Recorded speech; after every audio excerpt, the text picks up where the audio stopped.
Howdy, friend. Welcome to Homegrown. I'm your host, R.P. Smith. For those of you who have been anxiously awaiting the report on last week's branding, the cattle standing in the corral for 8 hours sufficiently grazed and stomped the lamb's quarters so as not to be a hindrance for the roping crew the next day. We had a great crew and things went well. Not perfect, but no one was seriously injured. When you have worked nearly 200 head of calves spread between two locations 30 miles apart, and you're loading the horses to head to headquarters at 12:15, it's been a pretty good morning. Our old dog Gus had a great day. His favorite person was home for the day, our daughter Hannah, and she had not brought her fur babies to the ranch, so he had no other critters to compete with. The heat and the excitement was apparently a little more than he could handle. Gus couldn't stand up that night, and when I went out early Sunday morning, he had passed. 15 years is a pretty good run for a ranch dog. Gus was not one to be in the middle of things, so that probably prolonged his time. He is missed terribly by my dog Grace, now nearly 2 years old. Grace is also not one to be in the middle of things, in large part because she liked hanging out with Gus better than she does with me.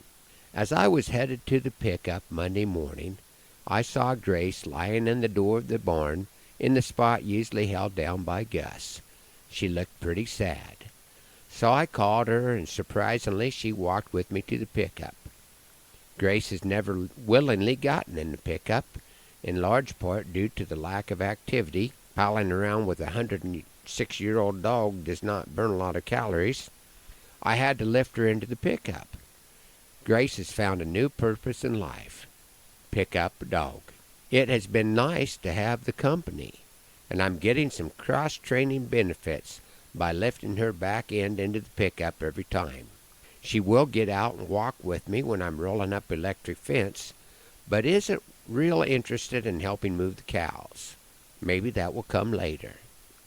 My son Will and daughter-in-law Michaela brought two of our granddaughters, ages 7 and 3, over to stay with us for a few days. Will took Michaela to Kansas the next day. From there she will go to Texas for a month, and then be deployed in the Middle East for 10 months. Michaela's goodbye to Grace was that she would like to see her lose about 10 pounds before she gets back. Maybe between traveling with me and having the girls around more often to play with, it will happen. Prayers from Michaela and the girls are certainly appreciated. I'd like to share a poem this morning that I call Head Ranch Pettin' Dog.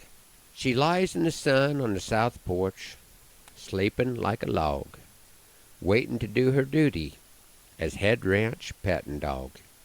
It takes most of the old girl's energy just to stand up, stretch, and walk, and there's a pup that's learning the ropes when it comes to handling stock. But when I take the time to stop and sit a spell, the old dog has time to listen, though she don't hear too well. She knew me when I was younger, helped train the cows that I did buy. When we're talking, you can see the joy behind the cloud that's in her eye. Her hair is dry and brittle. She never does clear shed. She still likes to roll in cow pies, and her stench will clear your head. Still she's loyal to her duty. She serves in her own way. She will have a job on this ranch as long as she would like to stay. For now she lies in the sun on the south porch, sleeping like a log, waiting until she's needed. She's the head ranch pettin' dog. Thanks for riding along on Homegrown this morning. Hoping that the Lord blesses you real good today, that He is raining on your place, and that our happy trails cross again soon. I'm R.P. Smith.